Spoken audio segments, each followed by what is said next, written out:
What was the point where you started to feel that it wasn't right? Like one morning I woke up, I had to go training. This is when he'd stopped playing me. I remember just looking in the mirror. I mean, it sounds dramatic, but I was literally staring in the mirror. And I was asking if I could retire now. At 24, doing the thing I love. For me, that was heartbreaking. It's always been me against myself in everything. I was winning the fight, smiling, showing that I was happy. But inside, I was definitely, losing the battle. Trauma is trauma, and your body registers it in the same way no matter what it is. If you knew about my life, you would understand that a little bit more. I want to help other people to know that they're not alone in the feelings they've got, and doesn't make you weak to get help.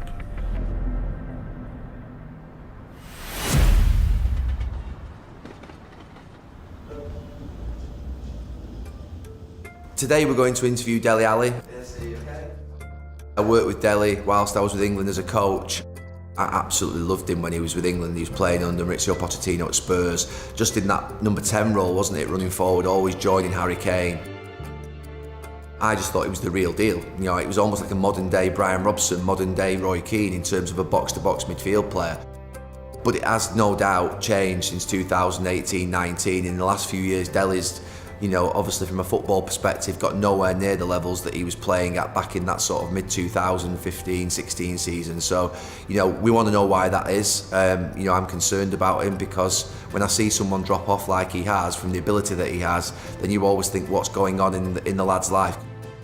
There's been a blip, and I have to say there's a fascination with him still, I think. People want to ask that question, what's happened, Dele? Are you okay? Dele and his team have reached out in this last few days to say that it is the right time now to speak, and we're obviously delighted to bring him in today to talk about it. It'll be a very different type of overlap. Obviously everybody's asked that question in the last 12 to 18 months, what's happened with Dele, and today we're going to find out.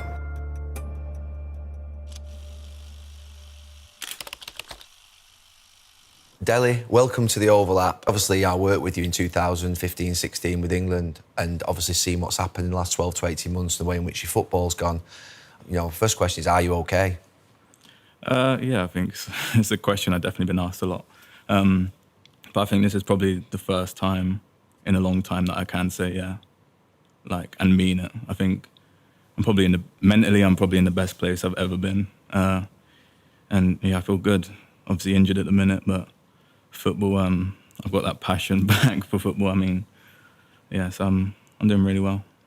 Just tell us what's been happening with you in the last sort of 6 to 12 months. You say you're feeling good now, but obviously it means that you weren't feeling well at a certain point. Yeah, I think now's probably the right time for me to tell people what's been going on.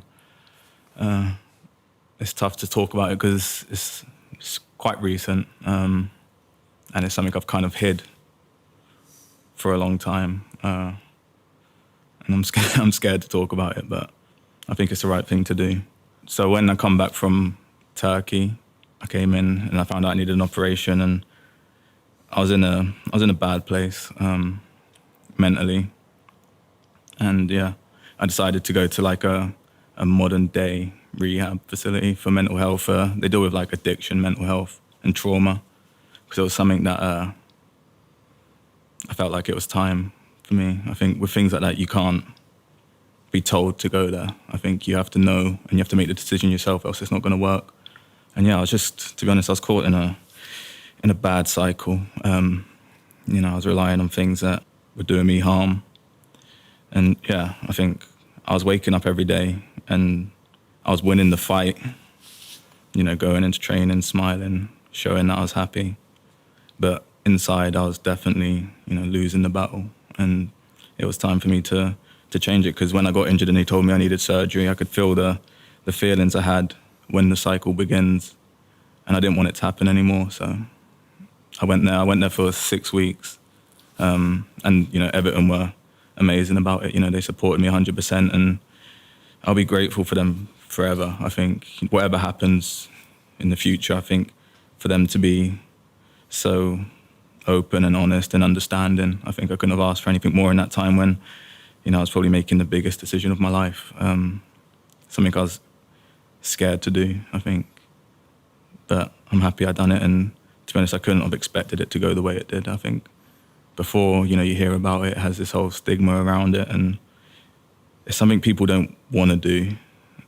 Going into rehab definitely sounds scary, but yeah, I could never have imagined how much I'd get from it and how much it would help me mentally, because I was in a bad place. I think, a lot happened when I was younger that I could never understand, I could never figure out, and I was doing stupid things that I blame myself for. But really going there and learning about it, it was never really in my control. Understanding it and learning, and it's helped me a lot with other things, to do with like my blood family. I let go of some things and some bad feelings I was holding, and that would slow me down and hold me back. So, yeah, it was. That's where I've been.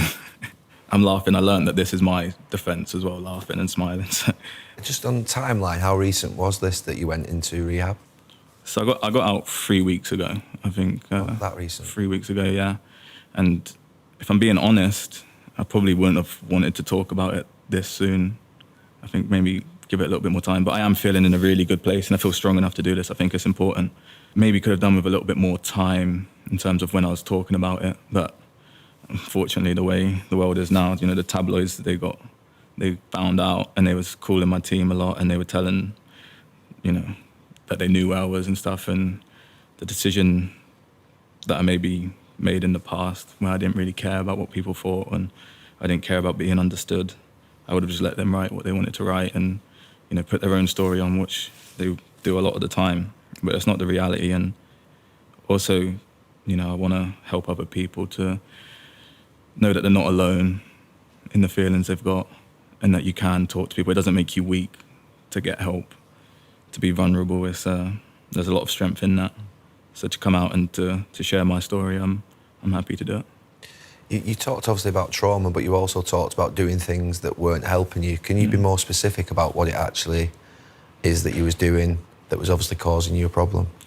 So it started, it's been going on for a long time. I think without me realising it, the things I was doing to numb the feelings I had, I didn't realise I was doing it for that purpose, whether it be drinking or whatever. I think they're things a lot of people do. But if you abuse it and use it in the wrong way, and you're not actually doing it for the pleasure, you're doing it to try and chase something or hide from something, it can obviously damage you a lot. So it started with that. And then I got addicted to sleeping tablets. And it's probably a problem that, not only I have. I think it's something that's going around more than people realise. In the game?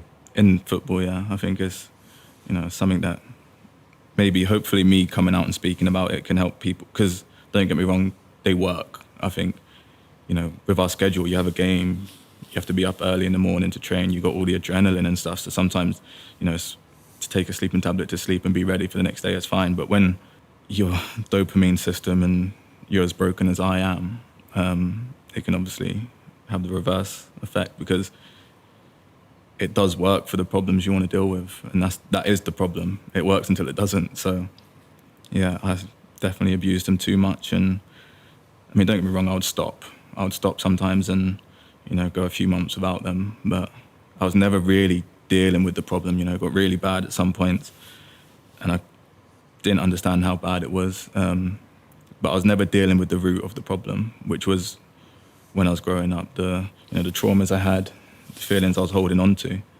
And I tried to deal with it all by myself. I didn't want to tell anyone. There was a number of times my adopted family, my brother, it makes me sad. They would take me to rooms, cry, and ask me to just speak to them, tell them what I'm thinking, how I'm feeling. And I just couldn't do it because I wanted to deal with it by myself. I didn't feel like opening up to anyone. I had a lot of people try to help me because they could see it in me. I wasn't who I was. I lost myself for a few years. And, I was just turning everyone away, not accepting any help from anyone.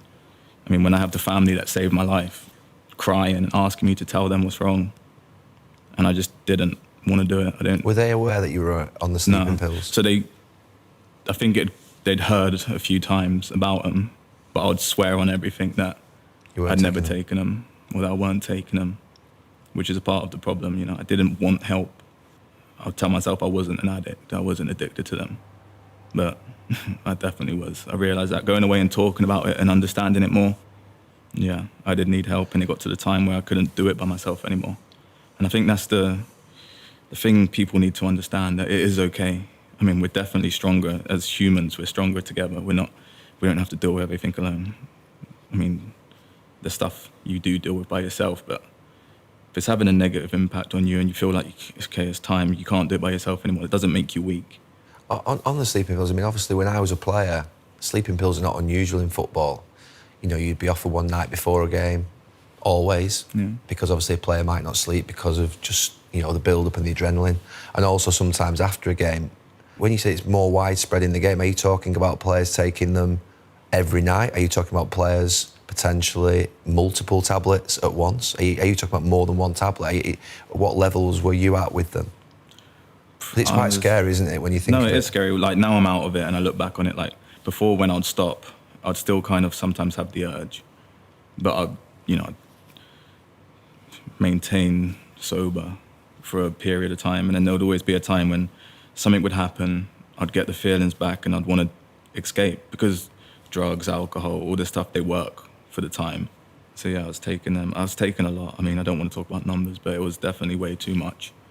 And there was some scary moments I had. The teams give them to you for a reason, to sleep. And they do that. I wasn't taking them to sleep. I would take them throughout the day to just You're taking them during the day? During the day, sometimes from 11 a.m. if I've got the day off. I would never take them if I'm playing, but I'd start early if I had the day off, and just to escape from the reality. They're obviously a prescription drug, and you have to get them from somewhere. And I don't want to put you in a difficult position, but there will be a concern on a duty of care basis that you've been getting these pills and access to these pills from, obviously, the game, if you like. Can you just talk to me about that a little bit? Because I think it is something that people will ask. It started with a doctor. A doctor was giving them to me to sleep. And then it turns into more than that. I think when you want something, you'll find a way. So you were getting them outside of the game then at that point? Yeah. But you were at the start getting them in the game? Yeah. In acceptable quantities, would you say? Or at the start, yeah. For sure. Like, it was one to sleep. That was what it was. Yeah. And for most people, that's fine. You can handle that. That's all you need. But for me, it was fixing something else that I didn't know I could fix. And you hold on to that. People think football's, you know, don't get me wrong, I love football. It's saved my life. I owe everything to football. But it's not just as easy as everyone thinks it is. It's not this high life. Like, you have money, you can do a lot of things that you wouldn't be able to do without it. But mentally, I don't think people will ever understand until you're in it, what it can do to you. You know, rejection, just being told you're not good enough, fighting every day. Even something like losing a game, it can affect you mentally. And you have to be ready, you have to be smiling the next day. And when you're not, it's a problem, so. When did you start to get these feelings? How long ago was it? Obviously, you've been in rehab, only a few weeks ago. But when did it start to feel? Because obviously, you know, I'm thinking going back to 2015, 16, and then watching you in the World Cup in 18, one of the greatest young English talents that I've seen in a long time. What was the point where you started to feel that it wasn't right? It's hard to pinpoint one exact moment. I mean, there was probably the saddest moment for me was when Mourinho was manager. I think I was 24. And I remember there was one session, like one morning I woke up, I had to go train, and this is when he'd stopped playing me. And I was in a bad place, and I remember just looking in the mirror. I mean, it sounds dramatic, but I was literally staring in the mirror. And I was asking if I could retire now. At 24, you know, doing the thing I love. For me, that was heartbreaking. To even have had that thought at 24 to want to retire, that hurt me a lot. That was another thing that I had to carry. I mean, that's quite a long time ago, isn't it? It's like 3-4 years ago, and you've been carrying this. Obviously, you talked about the sleeping pills, but were you also drinking quite heavily as well in that period? I mean, that period, yeah, I was partying a lot. I was having a lot of parties. Just, I mean, it's... Because it's been suggested that you were going off the rails, basically. You know, that you've seen the tabloid headlines, haven't you, in that period? Yeah. That you were going out partying and obviously other things. The reality of what they say is not the reality. I think they was calling me a party boy and all this before, I was doing any of this. So I think people's perception of me was a lot different to the reality of what I was living. And then it got to a point where that happened and I was in a bad place. A lot of things had built up. I think, we all have emotions, and we think the best thing to do sometimes is to just stuff them down and hide them and lock them away. But over time, they just build up, and it gets to a point where we're human and it breaks and it all comes out. And I turned to all the wrong things. Like, I don't blame Mourinho. I don't blame anyone, My reaction to that wasn't right, but it wasn't something I had control over. It was my reality of when I was younger, the traumas I had, the things I dealt with throughout my life, and it all just came out. And I'm grateful that it happened at that time, because it could have been a time when I didn't feel and I couldn't find a purpose for myself. I couldn't remember the why I'd done it, why I'm here, why I'm doing this. So with football, and not just football, just being young, wanting to live the life that I want to live after this, and when it's done and when football's done, that gave me something extra to hold on to, and another reason why I need to stop. So I want to make it clear that I don't blame anyone for the way I feel. It's always been me against myself in everything. I think I've always been my own hero and my own biggest enemy. So it's getting to a time when I need to be more vulnerable, let people understand me. Because a lot of problems have come from me not opening up, not allowing people to come in. But that was how I felt safe. I think if you knew about my life, you would understand that a little bit more. I think I found that if you let people in, it's the way they can hurt you the most. So I definitely hid from it, and I didn't allow anyone to do that. And it didn't work. I think we all hold on to not wanting to change because it's who we are. We'll lose our identity. But if you are working, then that's great. But it gets to a point sometimes where it's not working anymore and you need to change things. And that was the point I was at. This is another thing I was scared of about talking. Like, I don't want people to feel like I want people to feel sorry for me. Trauma is trauma. And your body registers it in the same way no matter what it is. I don't care what they write. They can write what they want to do. As long as, if I help one person, then that's all I need from this. You just said before people didn't know what was going on in my life, and you're right, I was a coach of yours and I don't know about sort of your childhood. What we do know is obviously that you changed the name on the back of your shirt, which at the time told us that there was potential issue obviously with your biological parents. But can you just tell us about your childhood? Something I haven't really spoke about that much, to be honest. I mean, I think there was a few incidents that can give you kind of a brief understanding. So at 6, I was molested by my mum's friend who was at the house a lot. So my mum was an alcoholic. And then...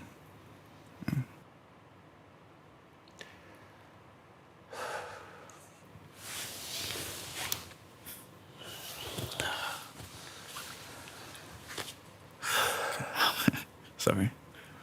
You don't be sorry. Yeah, so that happened at 6. And then I was sent to Africa to learn discipline. And then I was sent back. 7, I started smoking. 8, I started dealing drugs. Selling drugs? Selling drugs, yeah. An older person told me that they wouldn't stop a kid on a bike, so I'd ride around with my football, and then underneath I'd have the drugs, and yeah. And so that was 8. 11, I was hung off a bridge. By who? A guy from the next estate, a man.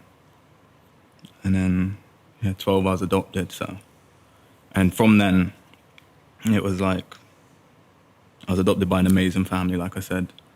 I couldn't have asked for better people to do what they'd done for me. If God created people, it was them.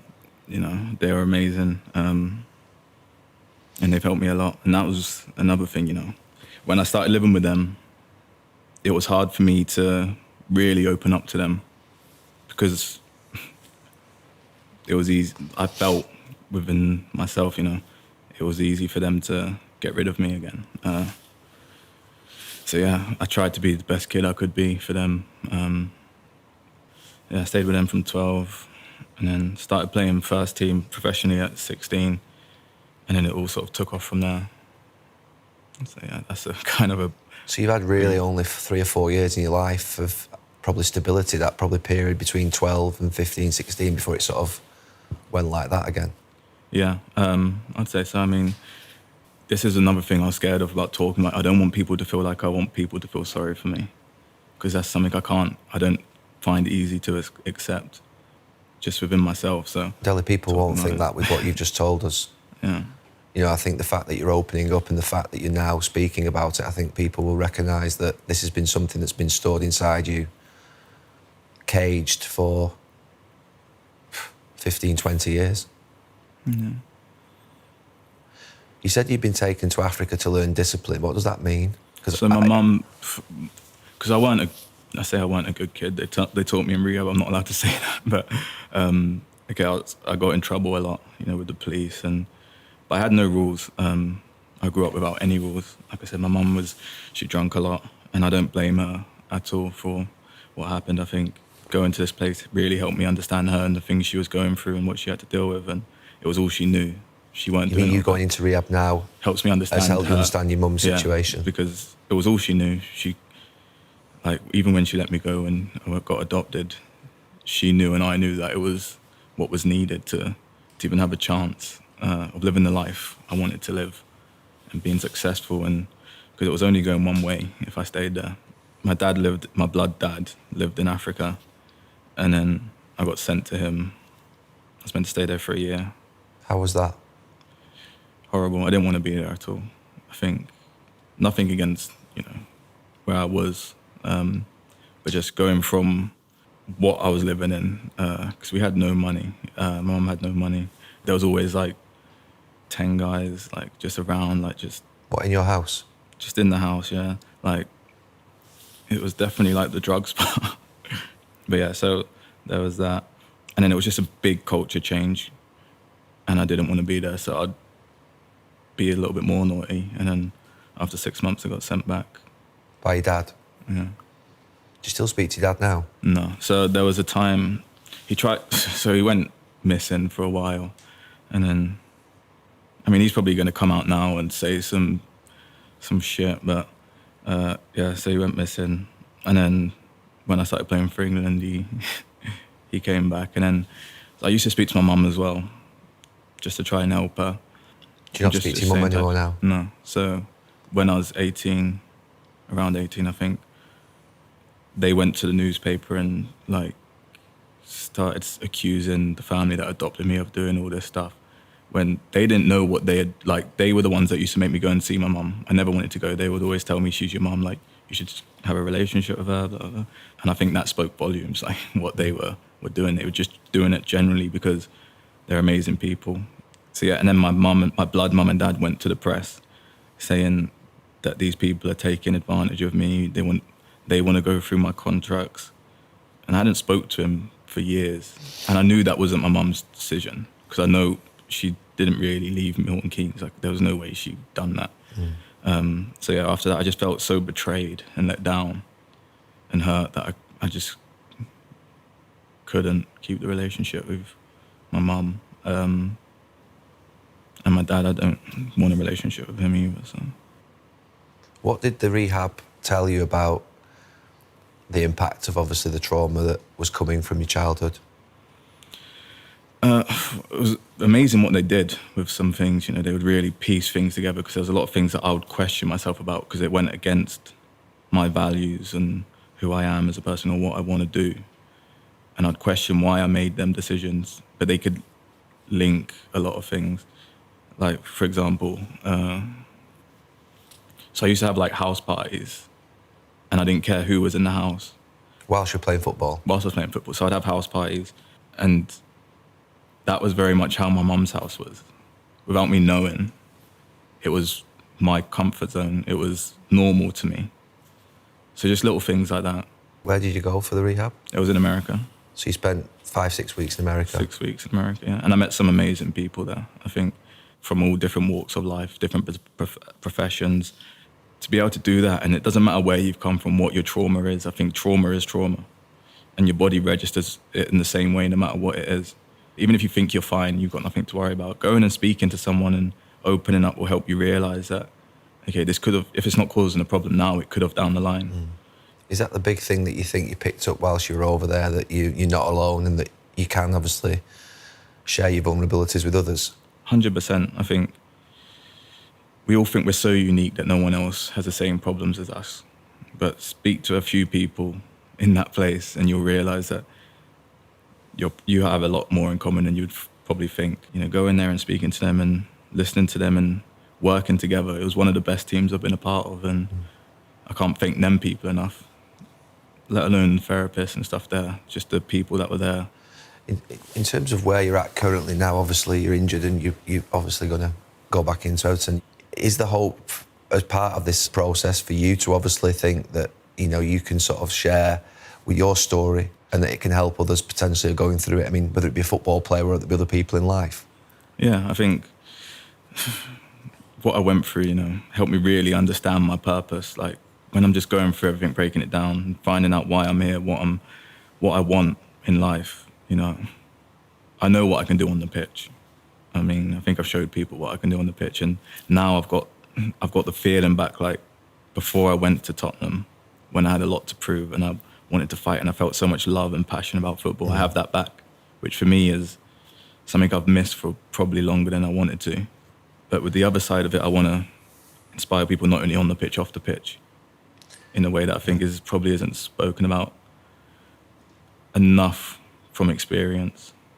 When you've been at your best in your life, you've had stability, I think, in your sort of mentors, whether it be your adopted family that you moved in with when you were 11, obviously who then gave you a really stable sort of teenage period. And then obviously when you were at Spurs and you had Maurizio Pochettino as well, you were absolutely sensational.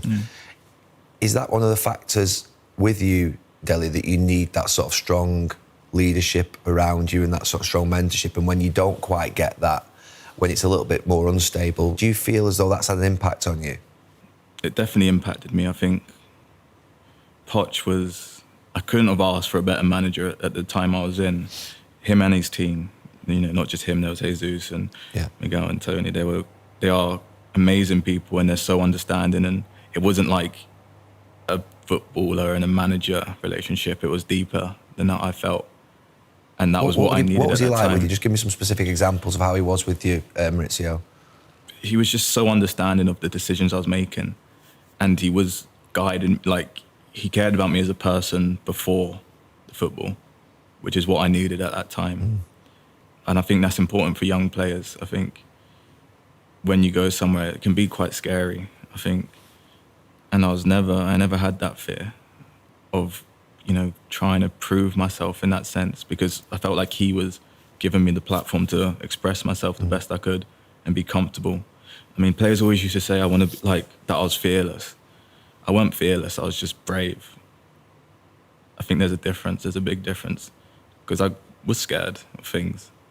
But I think being brave, you feel the fear still, but you still do it. And I think that's something that he allowed me to do. So yeah, I think he helped a lot in that period of my career, which is why it was tough for me when he left, because, you know, then you come into new managers and it was hard for me to let anyone in at that point and to be open. And I felt like everything was just so fake when managers would speak to me. I just felt like the conversations weren't real, because there'd always be stuff in the media. What do you mean by that fake? It's hard to explain. It's something like, it was probably more me and in my own head and my own ego. You know, I weren't open to let anyone in, and I didn't feel like any of them wanted to really know me in a personal level, which was then tough for me to fully commit and give my everything for them, which obviously had a negative impact on me in the long run. There's an editorial in the documentary around you, which obviously you'll be aware of, where words like lazy were used by Jose Mourinho. And then obviously there was the sort of one-on-one that he had with you, which was one of the sort of most fascinating parts of that documentary, where he talked about reaching your potential and that don't just deliver in moments. How did you feel about that sort of, if you like, exposure and the type of exposure? Because, I mean, the idea of being called lazy, I worked with you, obviously, with England. That word wasn't in existence around you at all at that period. I mean, you were box to box, full of energy, get up and go, attacking every single situation that you were in. You'd get stuck in. And my view of you was you'd come up for a really good upbringing in respect of lower league football, that you'd toughened you up and you were hard as nails. So the idea then that you were described as being lazy a few years later just at the time shocked me a little bit. Do you feel as though that was unhelpful, and was that potentially the start of this journey that you've gone on? I'm glad you asked me about that.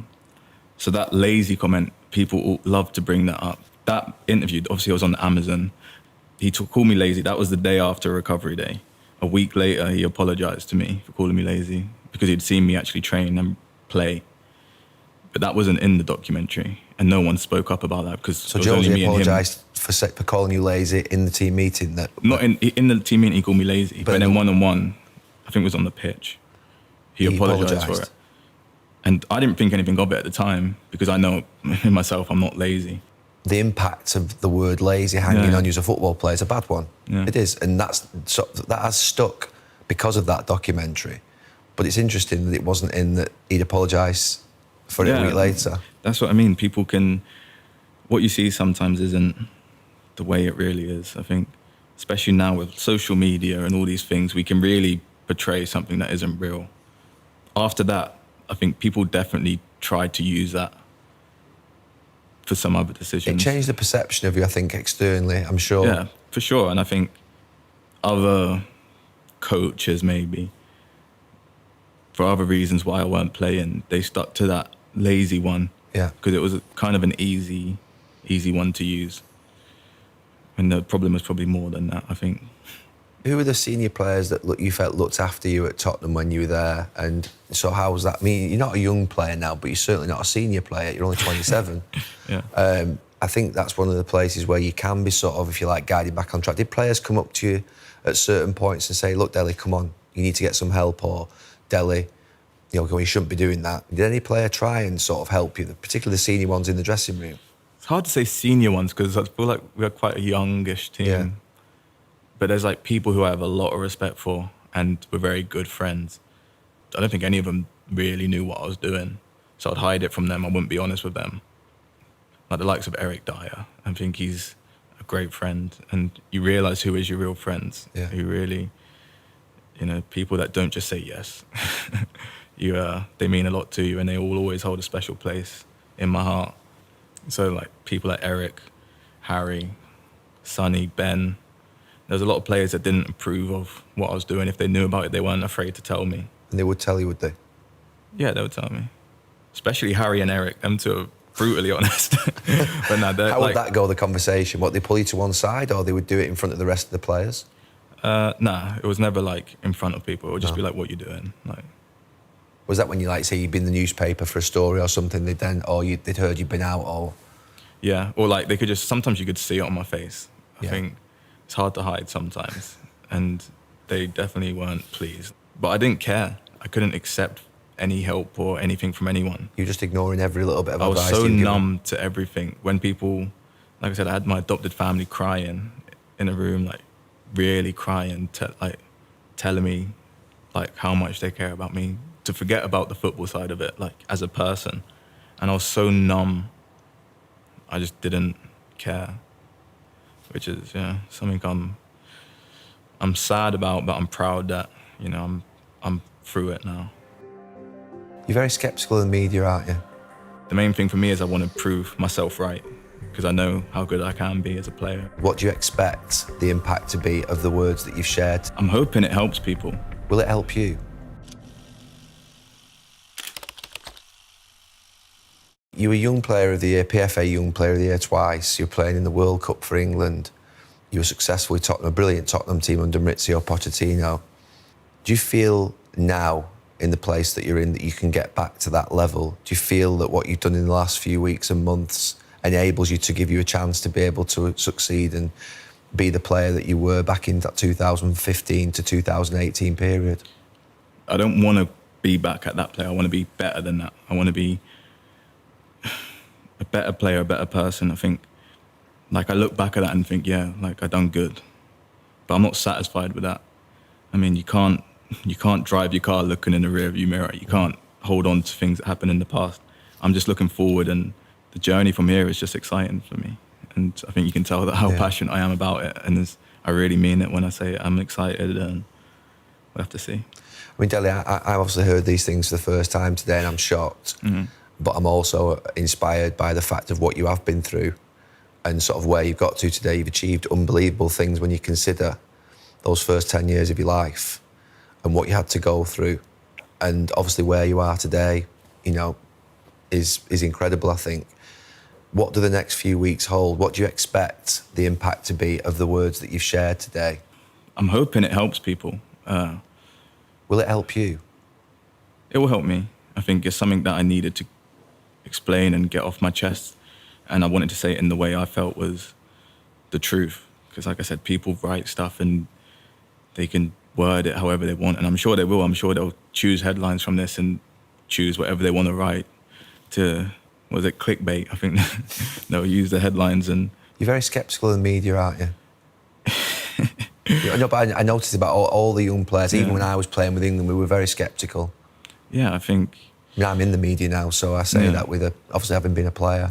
No, because I've read so many stories about myself that it's not true at all. Do you feel like you've been targeted? I wouldn't say, I don't know. I think I didn't help myself. I put myself in stupid positions where it was too easy for them to do that. I don't care what they write. They can write what they want to do, as long as if I help one person to come out and change their life and potentially save their life, then that's all I need from this. You say you don't blame anybody in your life for what's going on, but there's quite clearly you've been put in difficult situations and you have been let down at times. How much, when you sit here today, do you feel I could have done a lot better myself? How much do you think, well, I could have been guided better? I mean, I definitely could have been guided better. From up until the age of 12, like I said, I was kind of raising myself in a way. I had no rules. Like, at 7 years old, most people have a time they have to be in the house. I had a key and I could come back whenever I wanted. If I'd had an actual adult who was responsible for their kid, in the term, like just normal stuff like that. Like, I don't blame my mum for that because, like I said, I understand her more. And I never really did blame her in that sense. I always look at myself first, and I was trying to explain this to them at this place, that I find it hard to blame anyone else for what I've done. Because that's just who I am. Like, I always take responsibility. If I'm not playing well, I'm the first one. Like, no one will be harder on me than what I am. So if something's not going right, no matter how many people say it, I've already judged myself. But I don't think you could, like, the mistakes I've made, I've never judged myself from them mistakes. I've always judged myself from, okay, how did I learn from this? What did I do? And it wasn't always the best. And that was hard for me. But I think from now what I'm doing is, with what I've done over these past few months, it's something for me to learn a lot from and to be proud about. Because yes, I have made mistakes, but am I doing the right thing to fix them mistakes? Am I trying to be the best person I can be? I can actually say, yes, I am. I'm trying to help people. I'm trying to be the best footballer I can be, best professional, trying to inspire kids and, you know, not even just kids, other people, I think. So yeah, I'm proud of who I am today, and I don't blame anyone. I thank a lot of people. I thank a lot of people for the tough times they created for me, because I think that made me a tougher person. It made me braver, it made me stronger, and it allowed me to overcome challenges that if they were just sprung on me, maybe I wouldn't be able to deal with. But so I have a lot of people to thank, because they did help give me the hunger and the passion to keep going and keep fighting and prove them wrong. But I think the main thing for me is I want to prove myself right, because I know how good I can be as a player and as a person, and it's important for me that this battle against myself, I win and I do prove myself that I was right about all these things. You've got 12 months left on your contract at Everton. Yeah. How do you think the game will view you now? You know, are you hoping to hit the ground running? I know you're injured at the moment, you'll be out for a few more weeks, but is it a case of you thinking now I just want to get back into the first team as quickly as possible? Whatever happens after this year, even before this year, if I come back in Everton, you know, if we decide that it's not the best place for me to be, I won't have any hard feelings about that. I think for me, I know. Have Everton spoke to you about that yet or not? Me and the manager have had some good conversations, not so much about football at this point, because obviously I'm still injured and stuff. Yeah. We've just had about where I'm at and stuff like that. And I've got to say a big thanks to him as well. I think for someone that didn't really know me, this to be thrown on him and to be so understanding, and not even just understanding, we had a good conversation, and like I said, he was supportive, he was understanding as well. So Are you in his plans for this season? Did you get that far? Or was it more just about the personal situation and sort of making sure you were well? right now it's just about getting back on the pitch and showing him what I can do. And the talks were more about what I've done in terms of the rehab and how I'm feeling, which is a normal question for people to have, I think. So yeah, a lot of the talks so far have been about that. And then, yeah, I just need to get back fit, which isn't too long away. I'm feeling good in that sense, probably another few weeks. And then get back playing and enjoying football, which is what I want to do. So I'm ready for a big season. Yeah. And I'm more prepared to deal with any challenge that comes with it. Have you spoken to any of your teammates in the dressing room about what's been going on in the last few months? Yeah, so it was always a bit of a, not awkward one, but I didn't know if they knew where I was. But then when I come back, they only started like a couple of days ago. Yeah. But obviously I came in early because I was injured and had some good conversations, and the people I spoke to were so supportive about it and understanding and happy, I think, because they knew me as a person, no matter what anyone else thinks on the outside, they don't know me. They knew where my heart was. And, I think they just wished the best for me, so for me to open up. And I was being more open with them and truthful. Even with my old teammates. Yeah. I met with some of them before I went there, some people from Tottenham. And just to kind of tell them where I was going, why I was going there. Because obviously we had some amazing years together. And I guess they were probably wondering, like, what's going on as well. I mean, hopefully maybe after this they'll understand a little bit more. But yeah, so I'm happy with the support I'm getting. Is there anything else that you'd like to say? Obviously today is sort of what I've heard is, like I say, it's unbelievably shocking to me, obviously having worked with you, but is there anything else that you'd like to say? I think, again, just to reiterate the fact that people don't need to be scared of change. I think change is always hard, and when something's uncomfortable and difficult, you get a feeling, you get scared and you get the fear. But when you have that feeling, that's the exact time that you need to jump and go for it, because at the other side of fear and change, it's usually only positive things. Hopefully me talking about my experiences is helpful to them. So. Well, look, Dele, I don't think you'll ever know the full extent of how much you'll have helped people by speaking about this, because the impact that you'll have on a lot of people that are listening will be incredible. And I think you will encourage people, just how you've spoken, how open and honest you've been, to go out and share their vulnerability and seek help. So, it's incredible what you've told me today. Thank you very much for speaking to me, and I wish you all the very best, honestly. Thank you. Thank you. Cheers.